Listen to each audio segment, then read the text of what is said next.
Grabe na talaga sa Meta guys, kahit simpleng post lang ay pwede ka nang magka-flagged content.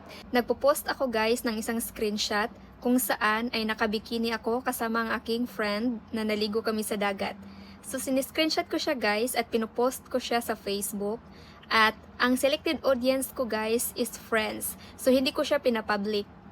So yung caption ko guys, nilagyan ko ng 2 years ago na pala, kay bilis ng panahon.